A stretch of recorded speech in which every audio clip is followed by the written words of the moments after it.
તો વિદ્યાર્થી મિત્રો સ્વાધ્યાય 2.2 દાખલા નંબર 2 શૂન્યોના સરવાળા અને શૂન્યનો ગુણાકાર પરથી દ્વિઘાત બહુપદી મેળવો.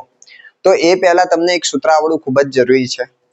તો એ સૂત્રો અહીંયા બોર્ડ પર લખું છું, એ તમે તૈયાર કરી લેશો તો તમને દાખલો 70% આવડી જ જશે. તો અહીંયા ખાસ ધ્યાન આપો. સૂત્ર છે કે કૌંસમાં x² minus alpha plus beta into x વત્તા alpha into beta bracket close. બરાબર છે, બહુ ઈઝી સૂત્ર છે. એકવાર નોટિસેબલ કરી દો. હું ફરીથી એકવાર બોલું છું કે કૌંસમાં x² માઇનસ કૌંસમાં alpha plus beta into x વત્તા alpha into beta bracket close. બરાબર છે. તો હવે આપણે દાખલામાં જોઈએ કે આ દાખલો કઈ રીતે ગણાય. તો અહીંયા ધ્યાન આપો. જે પહેલી જે આપણને સંખ્યા આપી છે એને કહેવાય શૂન્યોનો સરવાળો. શું કહેવાય? જે પહેલી સંખ્યા આપી હોય એને શું કહેવાય? શૂન્યોનો સરવાળો. શૂન્યોનો સરવાળો આલ્ફા પ્લસ બીટા બરાબર 1/4. બરાબર છે.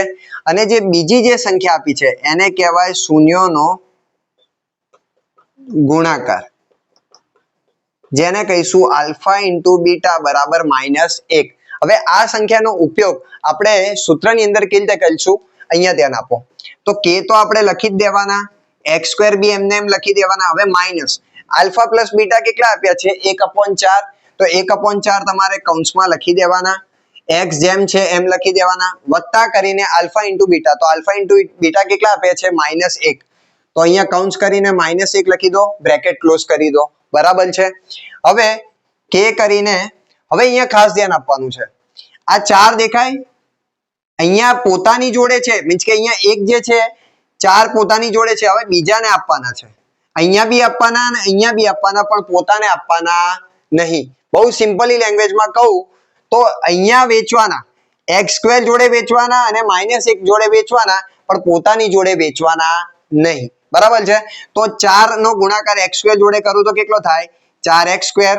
અહીંયા -1 થઈ જશે અને x છે એટલે -1x થઈ જશે. એક લખો ના લખો કોઈ ફરક પડતો નથી. હવે પ્લસ માઇનસ માઇનસ એટલે અહીંયા બ્રેકેટ ક્લોઝ. તો હવે આપણે સ્પેસિફિકલી લખીએ તો આનો જવાબ થઈ જાય 4x².